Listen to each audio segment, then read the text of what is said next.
ဒေါသဆိုတာသူကသူဖြစ်လာတာလားစိတ်ဆိုးတယ်ဆိုတာသူကသူဆိုးလာတာလားမဟုတ်ဘူးစိတ်ဆိုးခြင်းအကြောင်း10မျိုးဆိုတာရှိတယ်ဒါကိုယ့်ကိုငါဘယ်လိုဖားကြောင့်စိတ်ဆိုးတာတော့ဆိုကိုယ့်ကိုသိဖို့အတွက်စာပေထဲမှာဒေါသဖြစ်ခြင်းအကြောင်း10မျိုးရှိတယ်တဲ့10မျိုးက9မျိုးကတစ်ခုပေါ့နောက်တစ်မျိုးကတော့တည်တံ့အဲ့ဒါလွယ်လွယ်မှတ်ဖို့ရတော့ဒေါသဖြစ်တာဟာကိုယ့်ရဲ့အကျိုးစီးပွားကိုပြက်လို့ပျက်စီးပြောတာဒါတစ်ခုကိုယ်မိတ်ဆွေရဲ့အကျိုးစီးပွားကိုပြက်လို့ပျက်စီးပြောတာတစ်ခုကိုယ်ရန်သူရဲ့အကျိုးစီးပွားကိုအပိအမြောက်ပြုတာတစ်ခုပုဂ္ဂိုလ်3ယောက်ရှိတယ်ကိုယ်ရဲ့ကိုယ်မိတ်ဆွေရဲ့ကိုယ်ရန်သူရဲ့နော်အဲ့တော့လူတယောက်က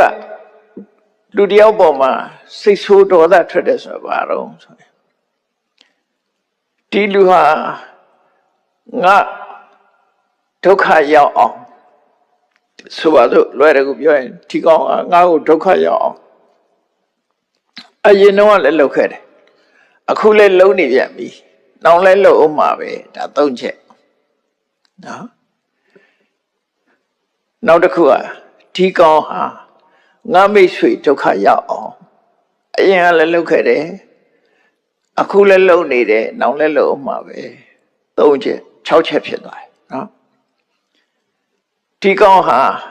ငါနဲ့မတည့်တဲ့လူကိုအားပေးအားမြောက်လုပ်နေတယ်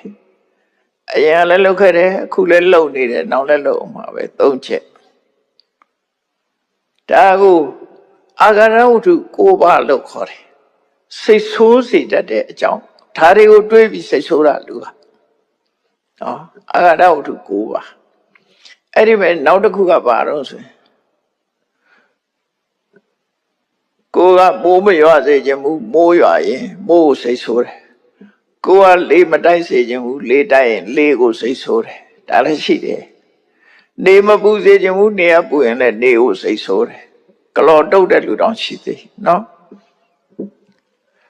အဲ့တော့ကိုမဖြစ်ချင်တာလာလို့ရှိရင်တက်မဲ့အရာတွေကိုလည်းစိတ်ဆိုးတယ်ခလုတ်တိုက်ရင်လည်းတိုက်ရမလားစိတ်ဆိုးတယ်လူတွေကအဲ့လို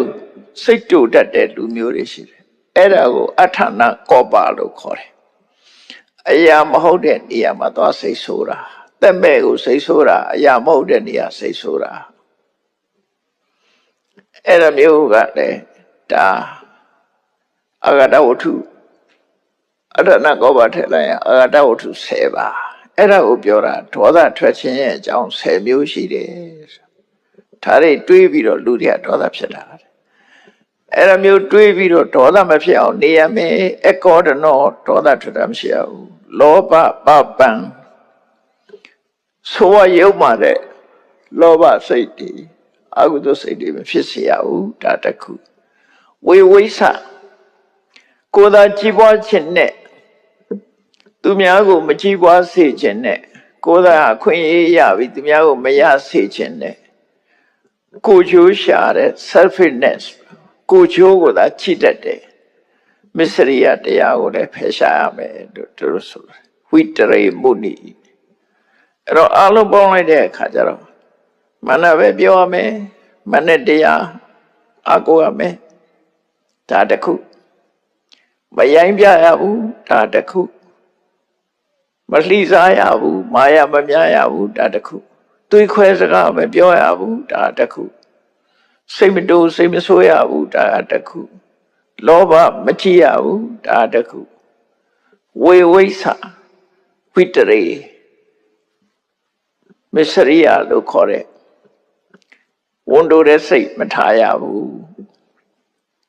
အဲ့တော့6ခုဒီတရားတွေကိုဖယ်ရှားဖို့ပြောတာနော်